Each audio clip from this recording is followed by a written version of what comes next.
And welcome to Late Kick is live. It is Sunday night, June 26th, the year of our Lord 2022. Recruiting classes without stars are like a ship without a sail. Some of you are about to find that out the hard way. We will discuss tonight. We are jam-packed high atop a festive, if not a hopping downtown Nashville, Tennessee. Tonight, recruiting wars breaking out in the state of Florida as we expected them to. Some moves even in the last few hours. And what do they mean moving forward? Because some programs are moving a little bit more hastily than others. I've got 5 programs at a crossroads in 2022 to varying degrees. We're going to touch on that tonight. Bold Predictions has reached chapter 20. Some of you are not even 20 years old, and Bold Predictions is 20 tonight. So we'll talk about that. We've also got some more, what I think are reasonable projections record-wise for teams. And one of you has chosen to speak for many of you in lashing out at me, of all people. Innocent little old me. And it's really just misdirecting your hatred towards Texas and Steve Sarkisian and maybe even Arch Manning. We have got such a jam-packed show tonight. If you wonder why we don't use that nasty O word, off-season, around here, this show tonight is why. I don't know what the over-under is. Producer Jesse didn't even see fit to come into work today. He's on vacation. But whatever that is, take the over tonight. We're probably going over. They're watching us in Lincoln, Nebraska, Carrollton, Georgia, home of the Trojans, Mumbai, India. I don't know what the team is there, but I appreciate Pate State being represented. Programming note as we start the show tonight. We are going to do the Thursday show live. And you may think to yourself, big deal, you always do the Thursday show live. That's true, but not from Los Angeles. We are flying to LA in the morning for Elite 11. We're going to have a lot of coverage there all week. I'll take this opportunity to strongly encourage you to go find the new 24/7 Sports YouTube channel and subscribe to it. There's going to be a whole lot of good stuff on there, and we're going to do some work with CBS Sports HQ this week. But anyway, I say all that to say on Thursday, we'll be live from LA. So cross your fingers that goes well. And also, it's not going to be this late in the evening. I cannot guarantee you a start time until later in the week. Somewhere around 6 Eastern, 5 Central, which means it's 3 local time out there, we'll be on air. And I can guarantee it won't be much later than that because yours truly has a 6:30 flight to catch out of there, and I am not missing it. So earlier in the day on Thursday, stay tuned. Follow me on Twitter, Instagram, at LateKickJosh. I'll let you know there. Okay, that's enough of that. Let's dive into the show tonight. I'm going to get to a whole lot of stuff. I think we're going to run the entire gamut of college football tonight.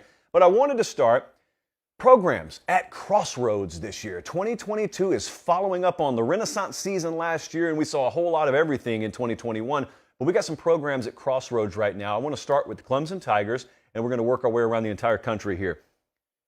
I want to start with Auburn. I'm going to get to Clemson later because I got Clemson to talk about much later in the show. So, Colin, I'll tell you what. Here's a better endpoint for you.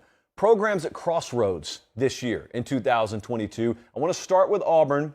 This is pretty self-explanatory, but those of you who have been a little bit tuned out, there was a lot of drama after the 2021 season, but Brian Harson's still the head coach there. You may think, second-year staff, how are you already at a Crossroads? Well, this is where it's really important.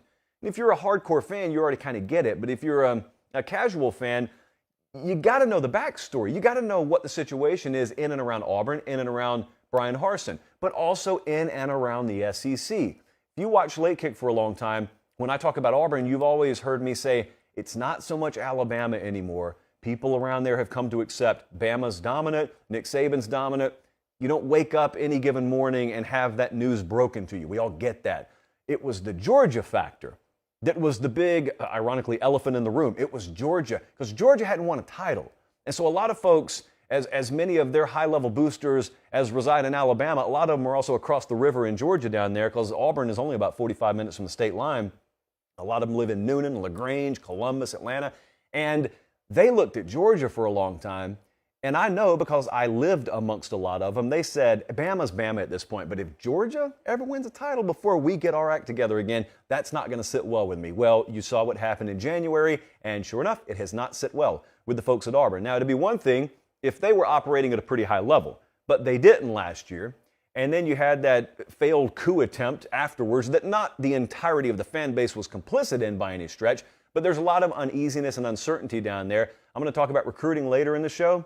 The same thing here. The reason the program's at a crossroads is not so much that the schedule's tough. It's tough every year. It's Auburn. It's not so much even that they didn't win 10 games last year. It's a first-year staff. Those things happen. It's recruiting. That's where people's uncertainty lies in Auburn. That doesn't mean there's not time to right the ship. Like we said, only 1 year in. But when you look around the SEC and you look at the fact that you're playing Georgia and Bama every year, and Texas A&M for that matter, and LSU, these are very high-level recruiting operations, and I don't care how good an evaluator you are or a developer you are or a game day tactician you are, you don't scheme your way around 6 or 7 rosters in a given year superior to you. Now, that might be a little stretch, but it's not a stretch to suggest if all the programs down there maintain their current trajectories, Auburn really is going to face 3, 4, maybe even 5 teams per year with better rosters than them.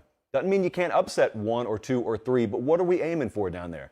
Are we looking to go to the Gator Bowl? Are we looking for nice 8-win seasons? No, we're not. That's why the program's at a crossroads. On-field product has to improve, but those folks in and around Auburn, they're really looking off the field. They're looking at recruiting. That has to improve. How about Nebraska? I said Auburn was pretty self-explanatory. This program, Nebraska being at a crossroads, that's probably the most self-explanatory in this entire segment here. It's almost comforting, though, really, if you think about it. It's not fun to be at a crossroads. It's not fun to be in a do-or-die situation, but at least everyone's clear on what the situation is. I don't think from the AD to the head coach on down to the roster, people are uncertain about what has to happen this year. They got to win way more than 3 games. Probably got to at least double that win total this year. Luckily, it's the Big Ten West, and there's really not a giant mountain to climb in terms of out-of-conference play. They do have the game against Oklahoma, but they have it at home. That line's going to be under a touchdown. And so it's all there. It's all in front of Nebraska.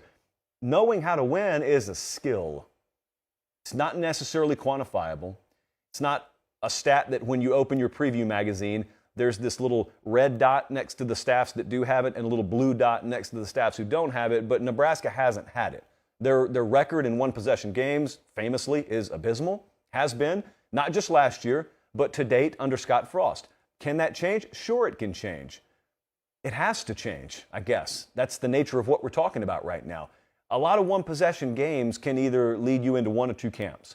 You can either say, all right, that means they're this close, or you can say, yeah, but it's a really big sample size at this point. And if they keep shooting themselves in the foot, and they're fundamentally unsound, they're mentally weak in those moments, ultimately I think we all understand who that's a reflection on. Now, I have made my view clear on Nebraska this year. I do think they'll turn it around. I have a lot of hope. The problem that I have is not so much with Nebraska. I'm getting a little uncomfortable that everyone seems to sound the same way, and everyone keeps rattling off that one-possession loss stat as if that magically means something. That doesn't mean anything in 2022. It's a nice little case study. But, I mean, Casey Thompson, this litany of transfer portal, that wave that is incoming, that is what has to be the difference. And it's got to be cohesive. It's got to turn from individuals into a team. And it's got to happen pretty quickly, because if I watch them go halfway around the world to Ireland and lose to Northwestern, I'm out.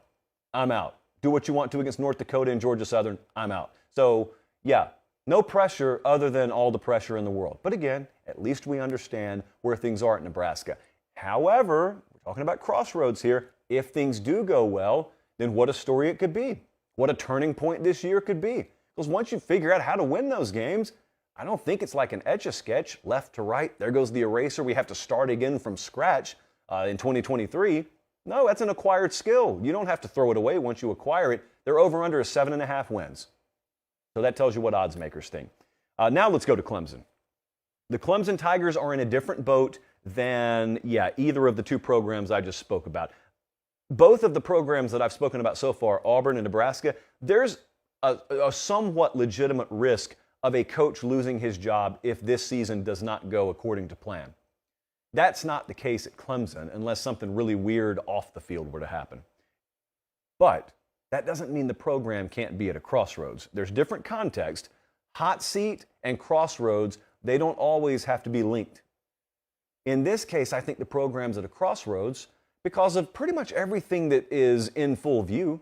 Quarterback situation last year not being what it should be. Wide receiver having fallen off precipitously. It's a tough word to say without spitting all over the place, and you can see how badly I failed there. But a lot of things that were Clemson football when they were at their apex just a couple of years ago are not necessarily what we saw last year. That's why they failed to win double-digit games in the regular season. They won a 10th game, but that was the bowl game.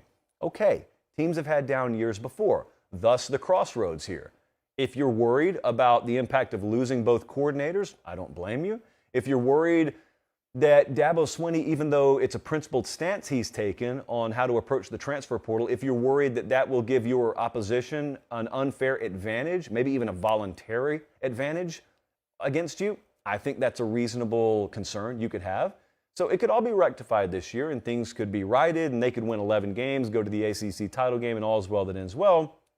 Or you could find them in 8 or 9 win territory, which would be badly off the mark. It would be badly off the pace.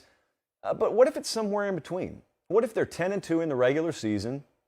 You look at that schedule and you know they'll be favored maybe outside of the game at Notre Dame the whole way, and maybe even including the game at Notre Dame. And so if you're a Clemson fan, you say, I'm not going to be this jerk that hates on the coach because he won 10 games, but I'm also not happy because there was a mixed bag this year and we were capable of more, expected more. That little in-between area, that no man's land, that's a conversation to save for another day. I'm talking about the crossroads where they either win the ACC this year and go to the playoff, or they're badly off the mark, in which case you've got wholesale concern. Everything you feared is validated by the poor performance on the field, and then I don't know what kind of conversation we're having in December. So it's a different kind of crossroads, but a crossroads nonetheless for Clemson. I'm going to talk about a program here we do not talk about a great deal. They're not even talking about him in LA. We'll be out there tomorrow. I doubt I get a single interview request to talk about UCLA football. But if I'm a UCLA fan, think about where I am. And think about how justified I am in calling this year a crossroads year. Chip Kelly's not in year 1 or 2 anymore. This is his 5th season there. So everything that our program is going to be under Chip Kelly stands to reason it should be. The entire roster is his. Everything's his. His thumbprint is firmly pressed against this program now. We've got new staffs at many major programs out here. They got a new staff across town at USC. They got a new staff in Eugene. They got a new staff in Seattle. There's a lot of newness. Also, Utah has to come into my building this year. And while that may not be the most intimidating environment in the world, at least it means I don't have to go there. So a lot of things set up this year to where I was over 500 for the first time since, 2015 last year. I should have a good season this year. I should contend for the Pac-12 South. And if I don't really know what we say at that point. I know we don't have sky-high expectations, the likes of which Georgia has, but I want to be a respectable football program. They're not going to slow down over at USC. They're not going to slow down at Oregon. This is my shot here. This is my shot to get our foot in the door and to actually go play for a Pac-12 championship. I think it's very much a crossroads season for UCLA. And finally, go all the way back across the country. What about Florida State? I'm going to talk about the Noles a little bit later on in regards to recruiting, but they were 5-7 last year. So I'll tell you what isn't necessary in 2022. What isn't necessary is them winning the ACC to gauge a successful season. That's not necessary. But what is necessary is to see tangible progress on the field, and specifically that means an enhanced passing game, quarterback production, and pass pro. So that's a cumulative effect there. And also, speaking of recruiting, I've got to see it off the field. They've got 8 verbal commits right now, unless something changed in the past 20 minutes. I don't care so much that they're ranked in the 30s because it's an incomplete class. So a lot of folks are ranked in the 30s and 40s right now that will push for top 10 status come signing day. Will FSU be one of those teams? I don't know. I think when you dive deeper and you understand the impact that the COVID year had on new staffs on the recruiting trail and how recently it has been that some of these staffs were finally able to fully get out on the road, it doesn't surprise me that they haven't lit the world on fire. It hasn't been terrible, but they have had to disproportionately lean on the transfer portal. That's not the end game for Mike Norvell. That's not what they want to do forever. Now, the good news is, I've heard Bud talk about this a lot, the good news around the program is it seems like behind the scenes, he has support and he knows that he's got time. But that doesn't mean you can go 5-7 last year and then go 4-8 this year. That certainly would jar everyone.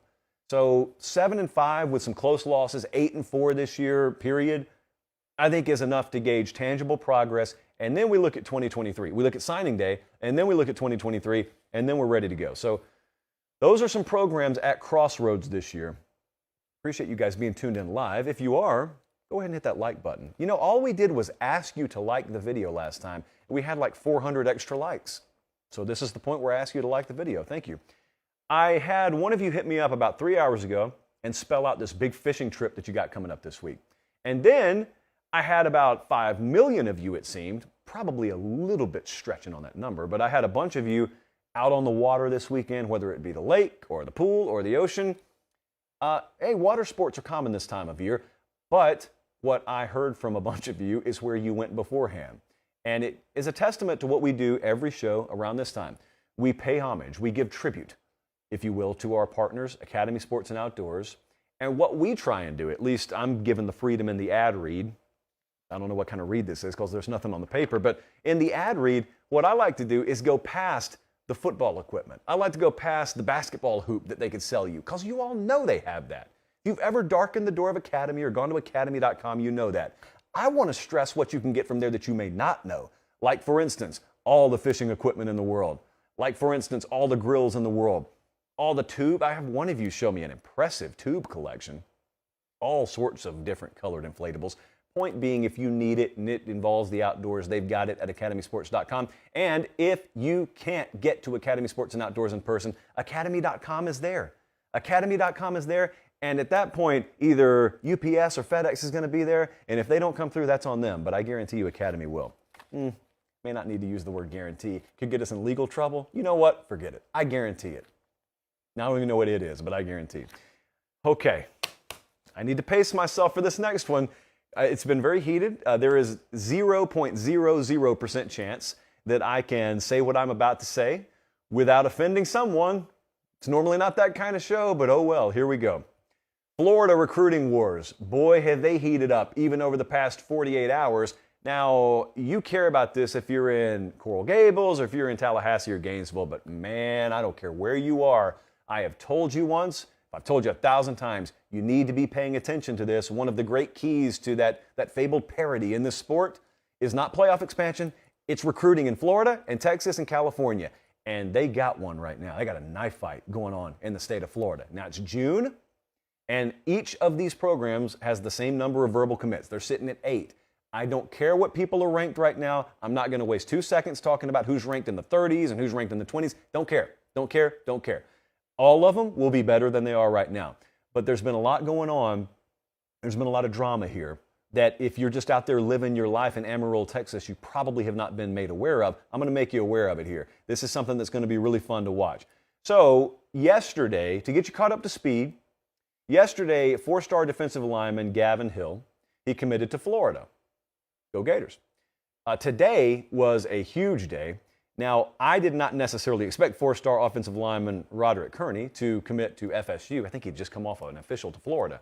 That was a big deal, a very big deal.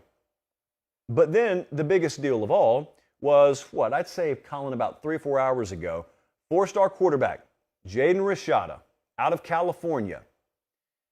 The word on the street was that the Gators had been in a good position here for a while.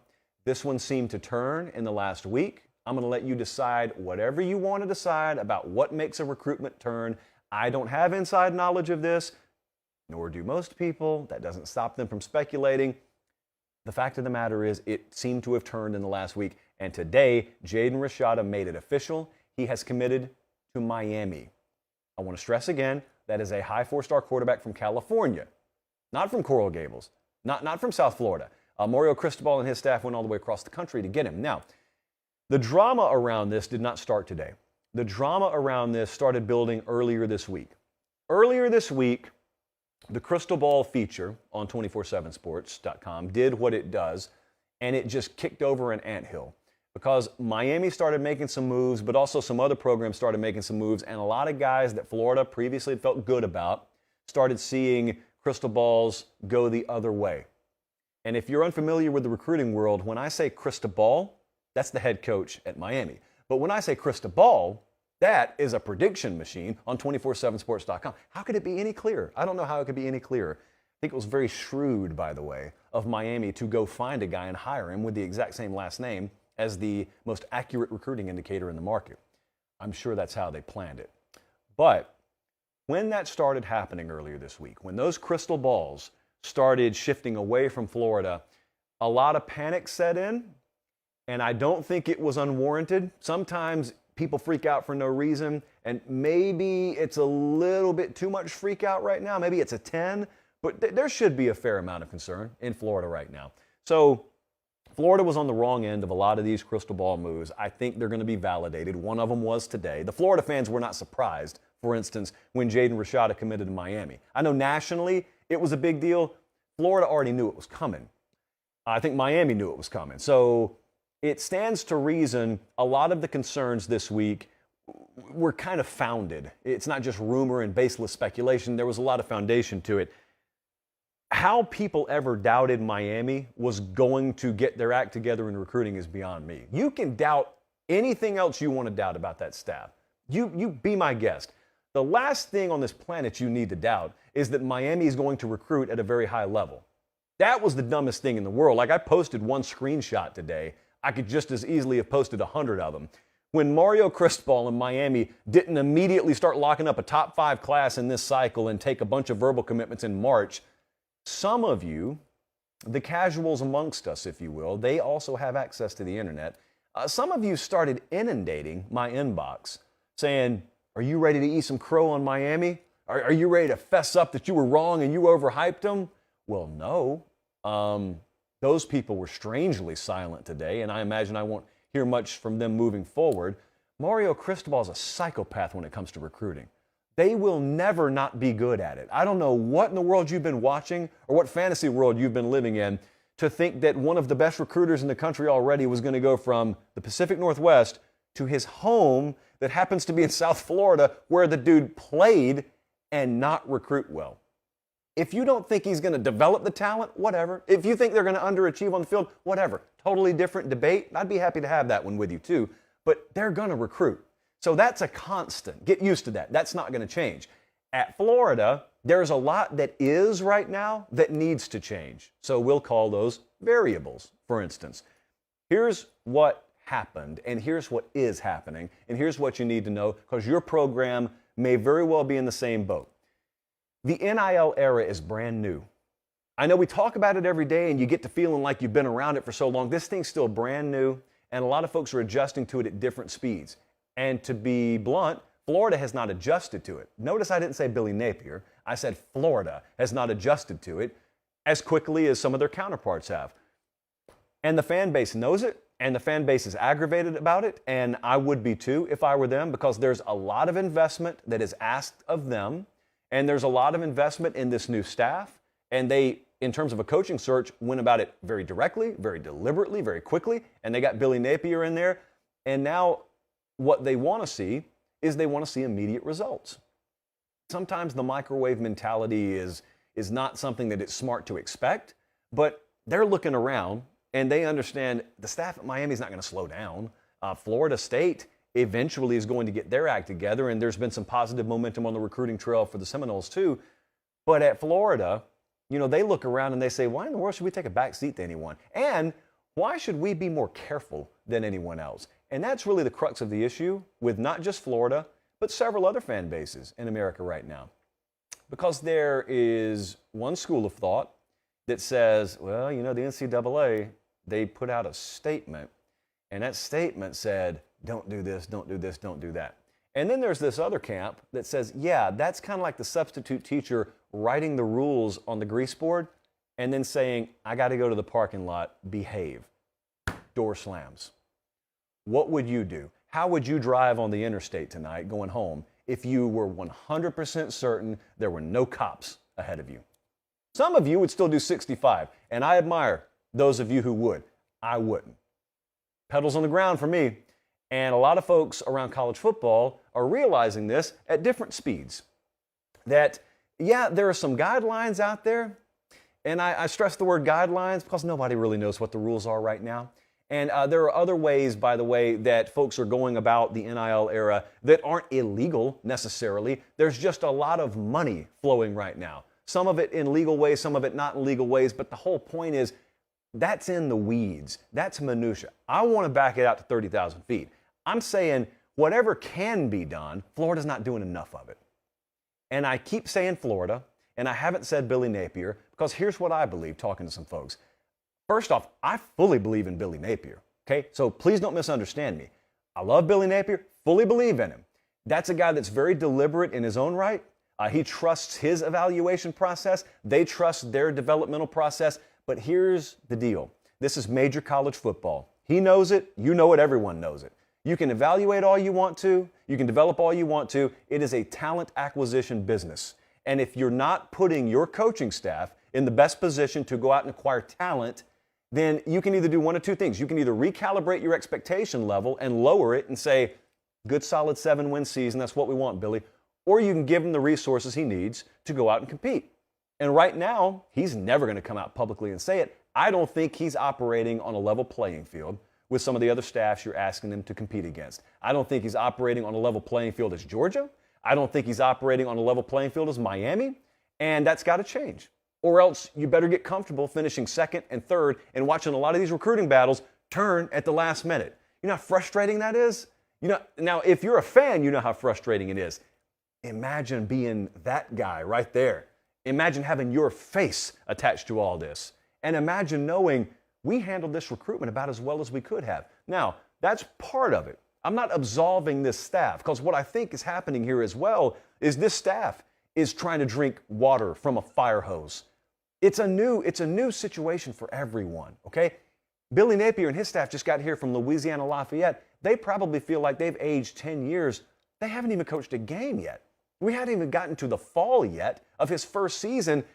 And I'm fielding text messages from some of my Florida buddies saying, is this really our guy? You haven't seen him coach a game. Utah is still 2 months away from coming to town. You haven't seen anything yet. Some people are going to adjust quicker than others. You know, we play double headers in softball sometimes, and we'll go out there, and for whatever reason, the bounces just don't go our way. You'll all of a sudden find yourself down 16-4 against a team you know you're every bit as good as, if not better than. What do? Well, you want to fight, and you want to come back and win the game, but let's be reasonable. We're probably just going to have to chalk this one up. We're probably going to have to take it on the chin. What we're going to do is we're going to make sure we got our mind right the next time we play them, whether it's later tonight or whether it's next week, because we have no doubt we can compete against them. It's just we didn't put ourselves in the best position in this particular game. I think Florida's going to have to take one on the chin in the 2023 recruiting cycle. What do they do moving forward? And what position is the staff put in moving forward? Because one certainty, Miami's not slowing down. They will not slow down. Georgia, not slowing down. All these schools you got to compete against in the SEC, not slowing down. Will Florida speed up? That's the question. I can't answer it. Only Florida can answer it. They're watching us in Matthews, North Carolina tonight. Poland, Ohio. Bella Vista, Arkansas watching us. Thank you so much, and thank you guys for being tuned in. I'm looking over at the live chat. I know there's going to be a lot of doubt. Segment's over. I'm moving on here. But I know there's going to be a lot of doubt about Billy Napier. Who in their right mind doubts a coach before he's coached a game? And he's not brand new. He is not a first-time head coach. He's already proven. Like Billy Napier was 40-12, I think, at Louisiana. And you may say, oh, that's not the SEC. He was competing against teams with equal resources, and he was that much better than everyone else. It's not guesswork as to whether he knows football or not. It's not guesswork. He just is. But it's a talent acquisition business. And the higher on the ladder you get, the more glaring the disparity is between the haves and the have-nots. In the Sun Belt, no one's landing 5-star players. But in the SEC, or just at Florida, because you play more than just SEC opponents, if you're not landing them, and they are, that makes a big difference, a much bigger difference than anyone could imagine until they're there.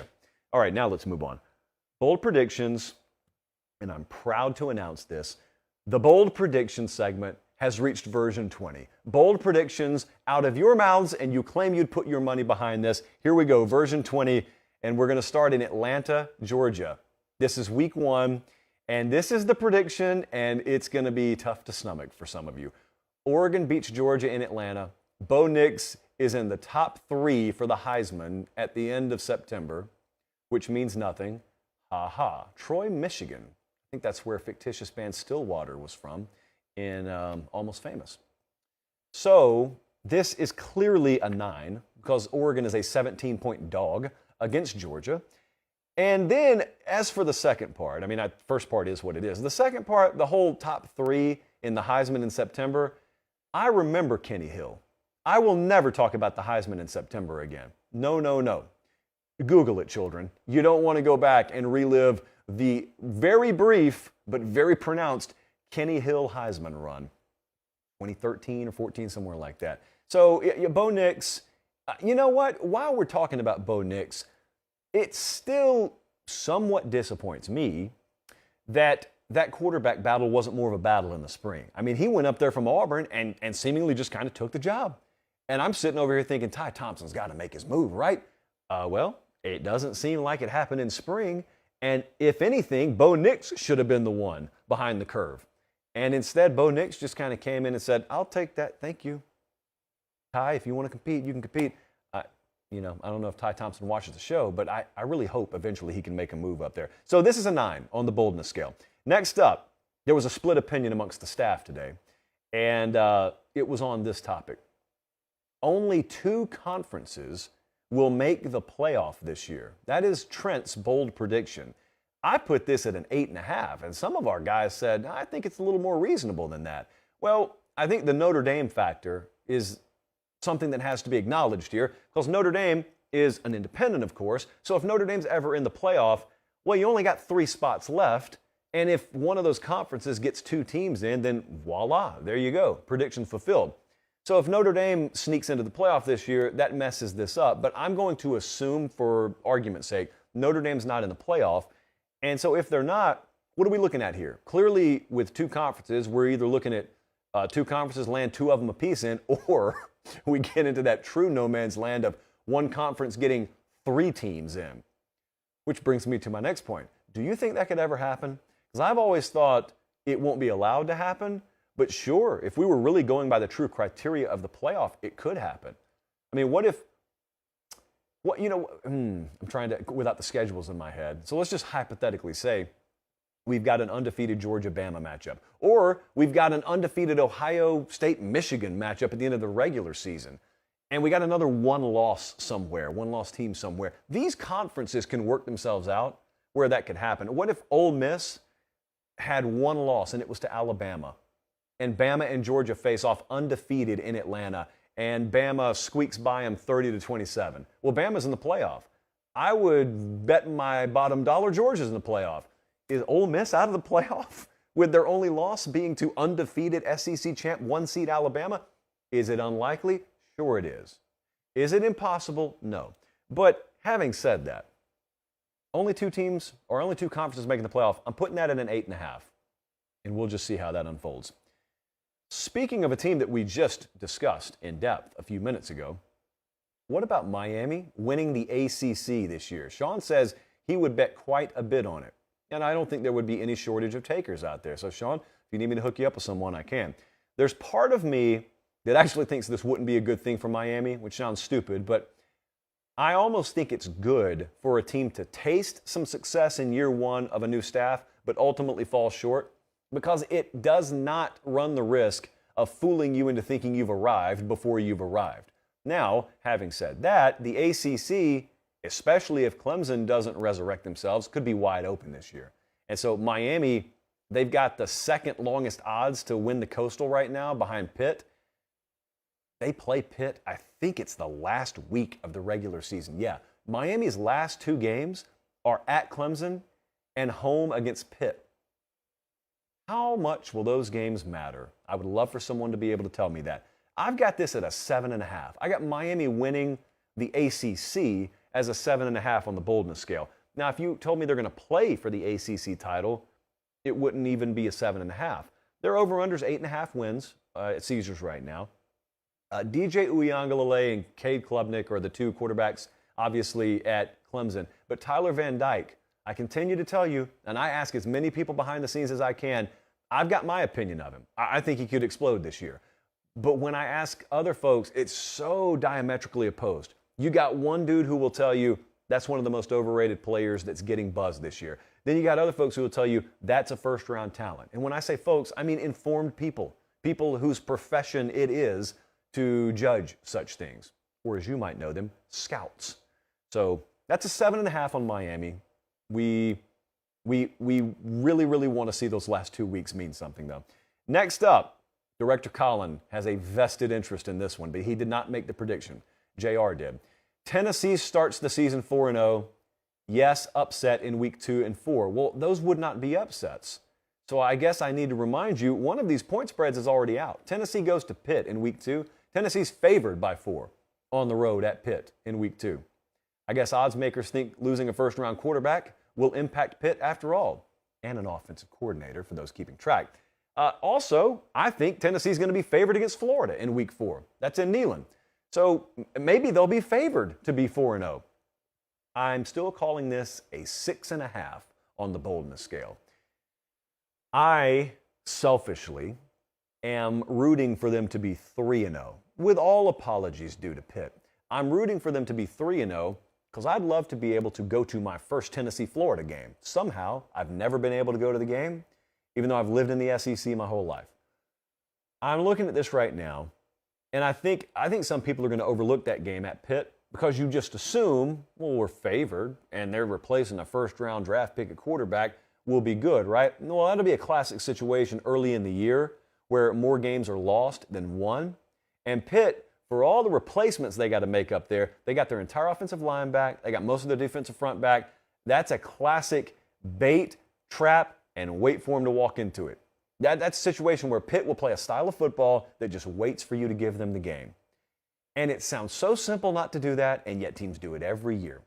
So, not to short sell Pitt's ability to actually score and actually go get a game, that's how I think they'll handle that game. If Tennessee wins that one, Neyland, week 4, Florida in town, who knows what Florida's record is, that's going to be the place to be. I'm calling this a 6.5. Winning either one of those games, very doable. I think they'll be favored. Winning both of them, tough, not impossible by any stretch. Last bold prediction for tonight. Got to be careful with the way we phrase this. When Casey said Bryce Young will take a big step backwards in statistics without 2 jet planes on the outside, John Metsy and Jamison Williams being the receivers that he's referring to. Big step back. I'm just going to pretend like he didn't say big, okay, because I want to be realistic with this. So let's just pretend Casey said Bryce Young's going to take a step back. His stats are not going to be as good as last year. That's not bold to me. That's like a 4 or a 5 because he won the Heisman last year. I don't care how many years you play. It's really hard to duplicate that kind of offensive success. And let's also remember, especially in the latter part of the season last year, once the running backs started to drop like flies, Bryce Young had to shoulder a disproportionate amount of the load. Look at these stats. Nearly 4,900 passing yards, 47 touchdowns, 7 picks. He was right around a 67 completion percentage guy. I don't think he's going to pass for that many yards this year. I don't think he's going to account for that many touchdowns this year. And I think he's going to be the best quarterback in the country, or right there with C.J. Stroud as being one of them. What makes the difference? Well, a guy like Jahmyr Gibbs in the backfield makes a difference. A guy like Jace McClellan being healthy again makes a difference. Do you know how nauseating it probably was for Nick Saban to go into the SEC championship game last year knowing they had no run game, or going to the Auburn game knowing they really had not much of a run game? I don't think they ever want to remember that again. It's not that they won't fully utilize the weapon that is Bryce Young, but man, if they got a legitimate stable of tailbacks, they're going to use them. They always have under Nick Saban. That's not revolutionary. It's not like we're shifting from Mike Leach's way of doing things. And having said that, I just don't know if the yardage is going to be there for Bryce Young, because I don't think the pass-to-run ratio is going to look anything like it did last year. So I'm going to call that a 5. Keep in mind, coming off a Heisman season, we've seen it before. Tebow, his Heisman year was 2007. He had a good year the next year. Johnny Manziel, some people would say he had a better year the following year than he did in 2012, but you had a guy named Jameis Winston in 2013. Jameis was not in 2014 what he was in 2013. It's just hard to do. It's hard to play at that level and then do it again when everyone expects it of you. So I don't think that's bold. I think Bryce Young could be the best quarterback in the country and not match his productivity from last year. Yeah, let's do this now. Let's do the transfer portal additions. I think we've talked a lot about Caleb Williams. I think we've talked a lot about Quinn Ewers. These are big names, and they'll be talked about plenty more. We're not done with them. But the transfer portal is such an integral part of the sport now. It's the most popular thing. When we talk about it on this show, those segments, they just do incredible numbers. What I wanted to do tonight was draw your attention to some names that are going to be factors on teams that could play for something very important down the stretch this year, and I don't think you've heard a lot about them. And the first name I wanted to bring up to you tonight is JT Daniels. JT Daniels, Everyone knows about JT Daniels. Everyone knows his story in our circles. It didn't work out at USC. He transfers to Georgia. He started last year. People kind of forget that because someone other than JT ended up taking the last snap in the national title game. But JT Daniels gets hurt last year. He is never reinserted as the starter at Georgia. Well, he's out of there. And he transferred to West Virginia. This story, to me, is just totally fascinating to watch no matter where he went. But it's especially fascinating because of where he went. I don't know how much you know about West Virginia right now. Neil Brown, who I knew from my time down at Troy, well, his time at Troy, my time in Columbus, so I kind of watched him down there. He's at West Virginia now. It's probably a much more sneaky good roster than people realize. There's a lot to replace in the secondary, but offensive line, I think, will be a strength for them this year. That receiving core could be a strength for them this year. If JT Daniels performs at a top 3 or top 4 level in the conference, that could be good enough for West Virginia to surprise a lot of people. I think we're to the point in his career where you can throw away the recruiting hype. I think a lot of people stay married to hype attached with recruiting too long when your eyeballs have told you it's okay to just think he's a pretty good player. If JT Daniels plays pretty good for West Virginia this year, if he's the 3rd best quarterback in the Big 12, that'll be good enough for them to do things that they haven't done so far under that staff. So that's one. Here's a name that, unless you're just diving hardcore into your preview magazines or you're a Penn State fan, you don't know a lot about, and that's Mitchell Tinsley. And this is a very important name. If you're looking up at the Big Ten right now and you're wondering, oh, who's going to compete against Ohio State? Well, if I mention Penn State, your first reaction is, they can't score with Ohio State, can they? Well, they can if they play him at home, which they do, and Mitchell Tinsley pans out, and Sean Clifford's healthy, so there are a lot of ifs in that sentence. But who did everyone focus on last year with Penn State? It was Jahad Dotson, big-time receiver. He's off to the NFL. Parker Washington is still there, and I'm high on Parker Washington. But I'm not high on Parker Washington just carrying the team by himself. I am, however, very high on Parker Washington and Mitchell Tinsley as a duo there, because I know what I have in the backfield. If not immediately, eventually with Nick Singleton. There's a lot of young talent coming into Penn State and a lot of transfer talent. Tinsley comes to State College by way of Western Kentucky. What did he do last year, you may ask? 87 catches, 1,400 yards, 14 touchdowns. Plenty good enough. Now, Western Kentucky ran a video game offense last year, but it still stands to reason this is going to be a very good player. And if he falls into that place, that little puzzle piece that they hope he is that fits up there, is a very similar build to Jahad Dotson. I'm not going to compare the players, but everything else works. When you get those receivers, those 1-2s there, and if Singleton does pan out as early as I think he will at running back, all of a sudden Penn State, that points per game, that yards per carry average in backfield, yards per attempt in the quarterback department, all of a sudden they just tick up a little bit, and all of a sudden they're a little bit more a factor than you thought they'd be. Mitchell Tinsley, big-time player there to watch. Now, here's a big-time player that all of a sudden people aren't watching anymore. Spencer Rattler. How quickly people forget. This time last year, I could not walk down a grocery store aisle and look at a college football preview magazine without that dude's face on the cover. Why? Because OU was a preseason #1, and Spencer Rattler was a preseason Heisman favorite. Neither of those happened. Spoiler alert, if you've DVR'd 2021, but you haven't watched it yet. And so from Oklahoma, Spencer Rattler goes to South Carolina. This is so important for South Carolina, not just for 2022. What if he's right? I don't know that all of you have followed, the day-to-day around South Carolina, but Spencer Rattler, especially when he initially got there, he was not shy about sharing some thoughts about the comparison. Old program versus new program. Oklahoma versus South Carolina. And he talked about how it just feels so much more natural at South Carolina. Feels like it's a better fit.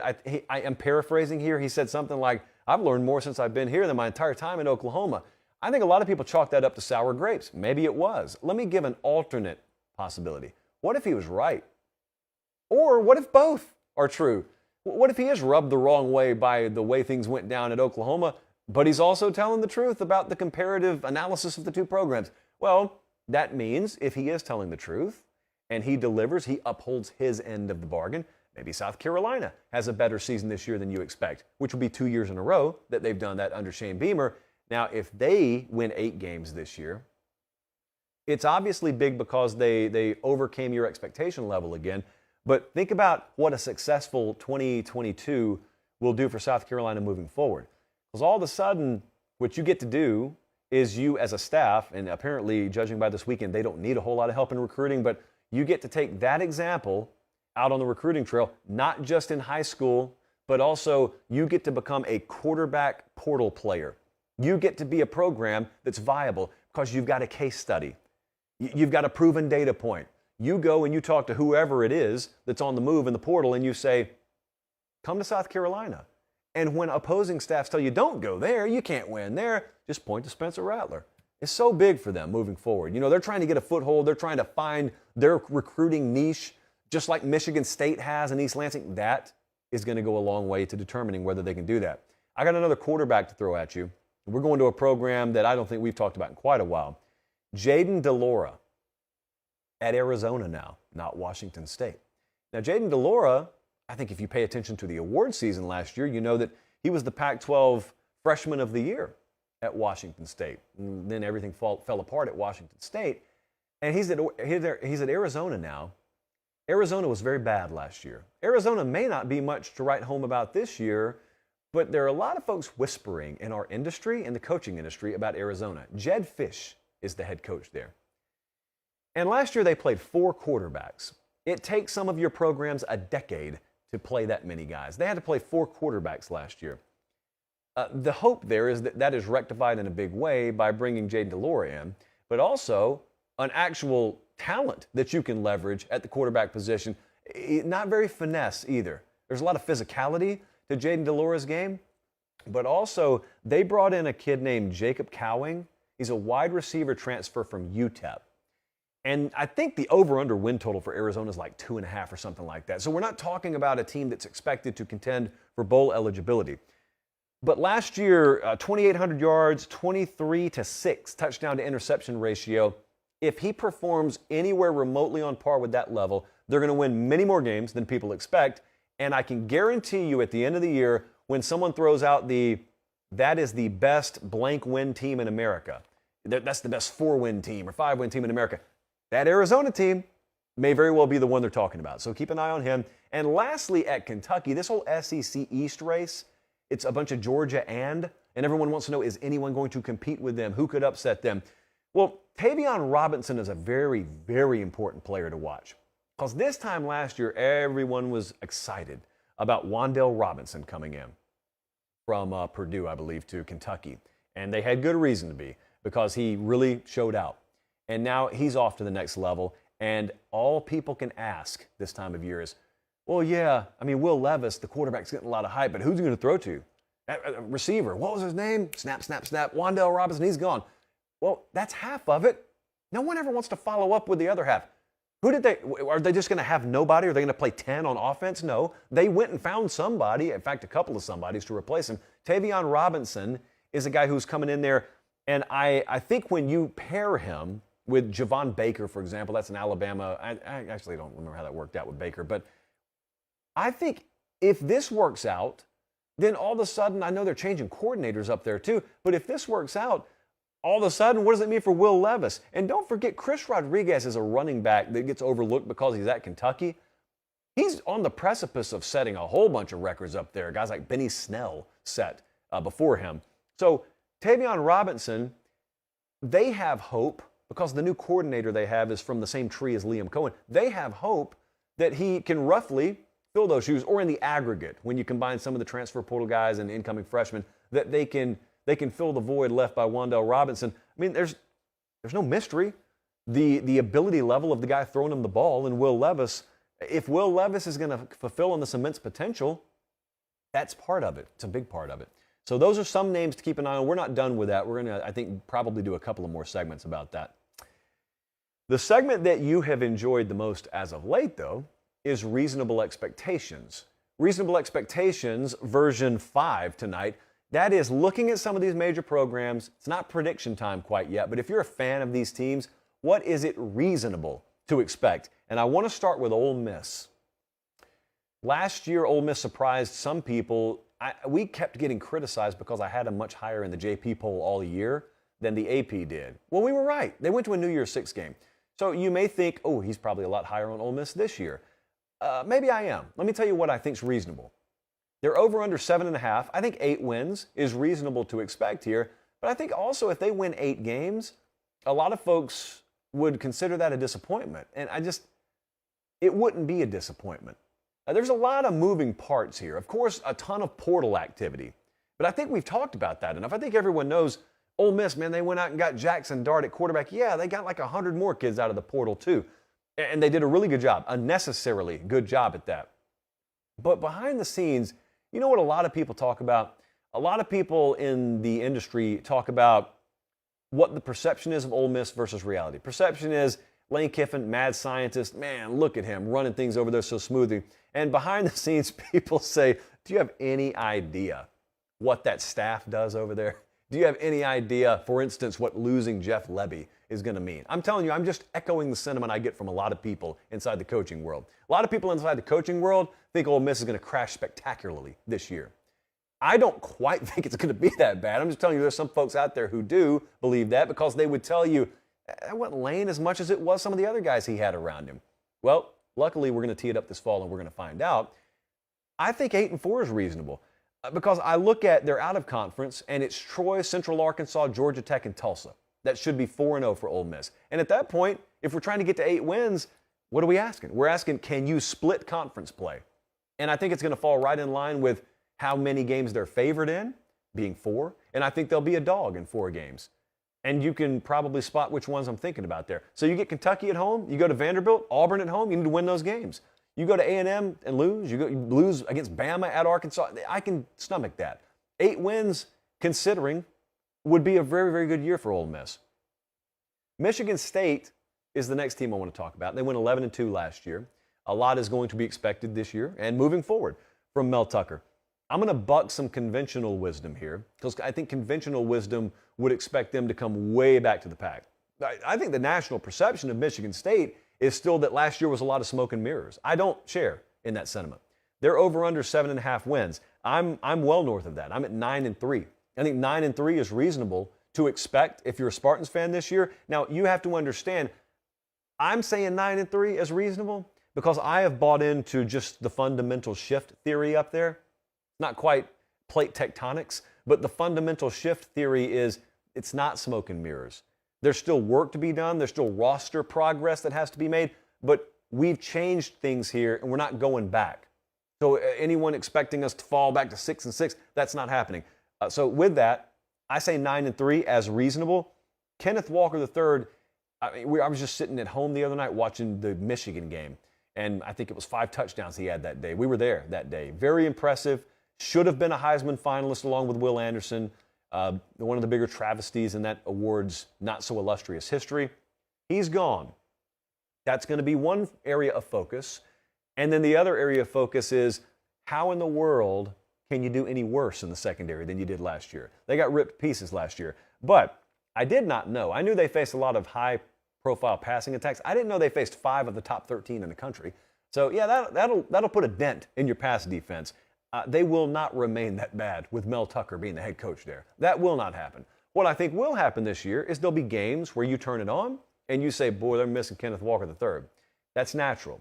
What I do think, though, is I think Michigan State football this year will be one of those sum greater than the individual parts deals where they find a way to at least 9-3. I think 9-3 is the reasonable expectation. Stay in the Big Ten. Let's go to Wisconsin. Wisconsin was 9-4 last year. I say 8-4 is reasonable this year. Now, Jim Leonhard, being defensive coordinator there, is the reason I start at 8-4. 8-4 is the baseline. If you're as good defensively as they are, 8 games is very reasonable. The reason I'm not going above 8 and I'm staying right at the starting point is because I don't have confidence in them offensively. I bought into the Graham Mertz hype once upon a time, the quarterback there. I got burned by it. He's still there. Feels like he's been there forever now. And I think they just are what they are offensively. I would love to be proven wrong there. And there are a lot of games where just smash-mouth football and good, hard-nosed defense is going to be enough for them. That's why I didn't say 6-6. I said 8-4. But when you get down the road a little bit and you look at the fact that you've got to go to Ohio State and to Michigan State and to Iowa, to Nebraska. And also, when you can't score at will, a lot of these games like, Purdue, Minnesota, all those games are in play. You should win. You'd be favored, but I'm saying they're all in play. I think it's reasonable to start at 8-4. Then, if the offense does start popping and ticks up in terms of productivity a little more this year, well, then a lot of stuff's in play. Because if you can play defense like they can and you can score, you can win the division. So they may win the division at 8-4 for all I know. But 8-4 is where I am with Wisconsin in terms of reasonable expectation. What about Baylor? Baylor last year had the second to worst odds to win the Big 12. Then they won the Big 12. And so what's the follow-up here?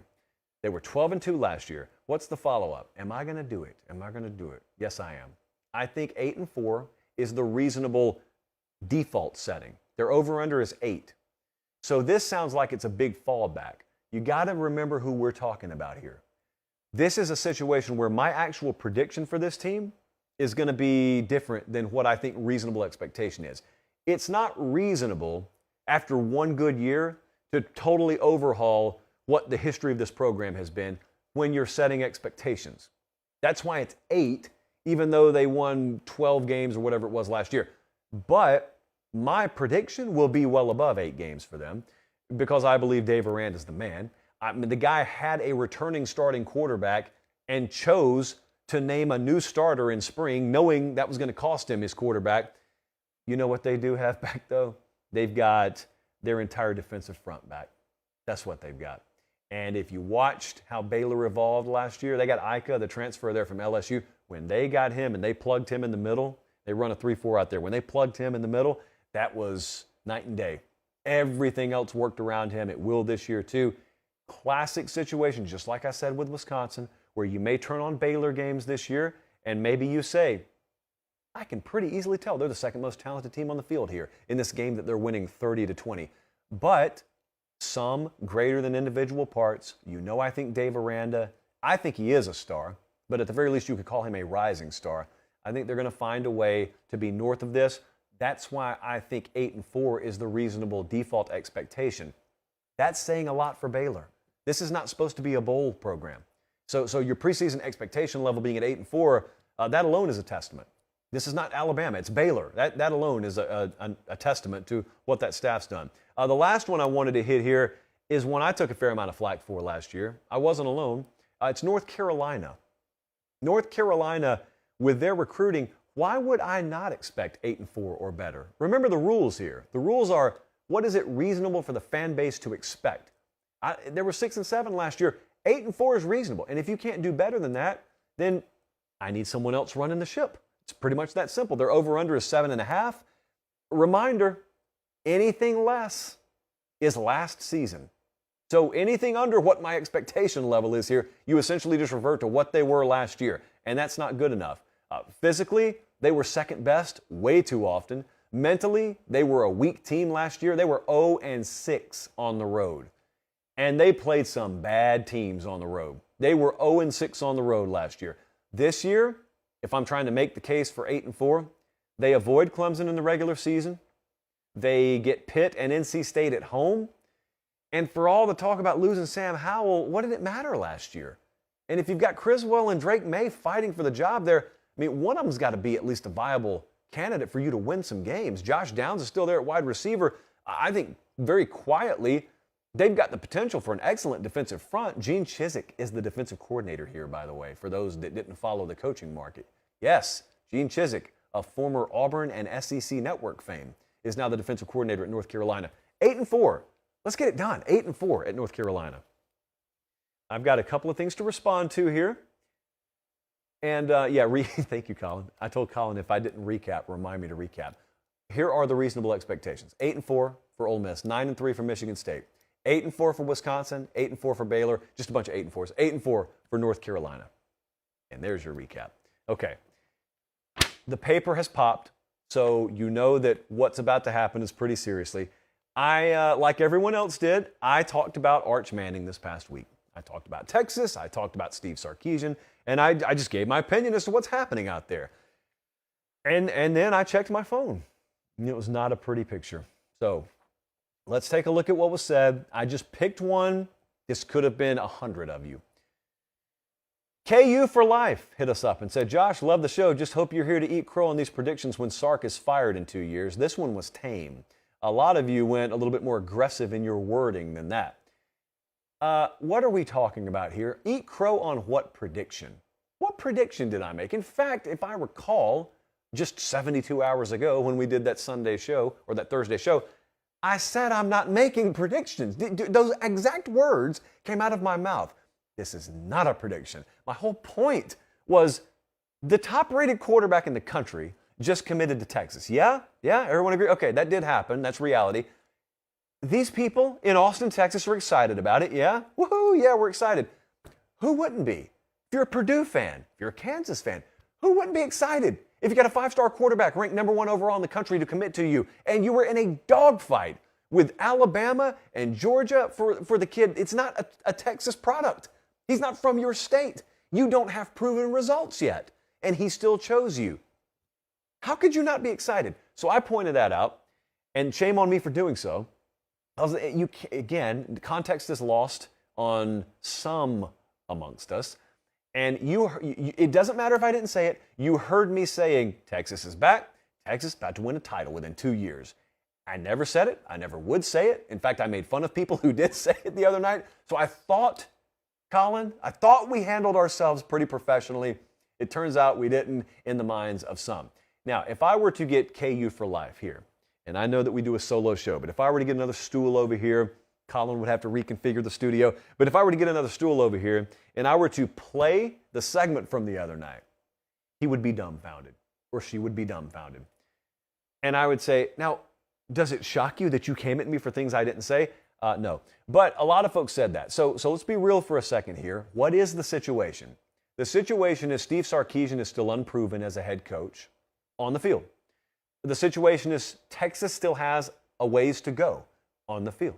The situation is this is one of the most high-profile programs in America, and it hasn't mattered one iota when it comes to production on the field recently, and not even so recently. There's a lot that remains to be seen about this staff. Yes. The point is, you don't turn things around and then start recruiting well. That's not the way that whole thing works. You start recruiting well, and then things turn around. So in the future, if there is to come a time, if I rub the magic 8 ball and I look at the year 2025 and Texas is competing for maybe the SEC title at that point, but if they're competing for the playoff, it will be because of what's happening right now. That doesn't mean what's happening now is a guarantee it will happen, but if this stuff wasn't happening right now, it would guarantee it's never going to happen. I think that makes sense. So I would be jubilant right now if I were a Texas fan, because I know what's going to follow a big-time commitment like that. They finished top 5 last year. Even as I speak, they're on a recruiting roll. I think they're sitting top 5 or top 6 right now for this upcoming cycle. Rankings don't mean everything in June. I get it. But Texas is on a roll right now, and that's to be expected after you get a commitment like Arch Manning. So Texas is doing everything off the field necessary to eventually be legitimate on the field. Doesn't guarantee they're going to be legitimate on the field, but they're doing everything necessary. And so here's the worst case. The worst case is it doesn't happen. And Steve Sarkisian and his staff don't end up being right. Even in the worst case, he is leaving you a roster that was far better than the one he found. Because even though I know the old talking point was, well, they recruit top 5 every year. Well, they haven't quite been top 5 every year. They were poorly developed. The NFL draft told you that. So let's see how the NFL draft starts treating Steve Sarkisian's Texas, and let's see what those records start looking like on the field. Let's see what these recruiting classes do. I've said my piece. I've spoken my piece on Texas. The last thing I wanted to do, I thank you guys for watching live. This will probably not end up on the YouTube channel, so just watch the whole show if you want stuff like this. Friend of the program, Marty Smith, earlier today on Twitter, said, do y'all believe that one brand of water can taste different than another brand of water? Water's water, he says. But I wonder if packaging impacts how we taste it. Because this morning, I think it happened to me. The answer here is an unequivocal yes. On all fronts, yes, different brands of water taste different. Yes, packaging impacts taste and quality. I grew up in Harris County, Georgia. And so where I'm from, we are legally obligated to ride and die with Callaway Bleu. Now I know if you see this in the store or you're watching right now, it says, or at least you think it says, Callaway Blue on this label. That is a common visitor's mistake. The locals know this is Callaway Bleu, like Bleu de Chanel. Ironically, in Harris County, people pronounce Bleu de Chanel Blue de Channel, but they get Callaway Bleu right. Callaway Blue makes all other bottled waters taste like they've been filtered through a jockstrap. They are located in Hamilton, Georgia, which is the county seat of Harris County, Georgia. And so Callaway Blue runs all your other waters out of the building. I wanted to have that said tonight because in the past I've said I'm from Columbus, just as a more broad geographical reference. And some people in my home county have criticized me. So I am a Harris Countyan and even a Fortsonian within Harris County through and through. But Hamilton, Georgia is where I went to high school. That is the home of Callaway Bleu, not to be confused with Callaway Blue. And that's the bottom line because Stone Cold said so. We're out of here. I've got to wake up early and fly to LA in the morning, not Lower Alabama, the real one. We'll be doing coverage from out there all week. Remember, on Thursday night, we'll be live from LA. It's going to be an earlier start time, so keep it locked on the Twitter account during the week at Late Kick Josh. Our numbers are, they're going that way, up, up, up. And it's June, no off season. So thank you for that. For a producer, you know what? He's not here. He gets no shout out. For Director Colin and our army of production executives that made the show happen tonight, I'm Josh Pate. We will see you Thursday. Until then, take care and God bless.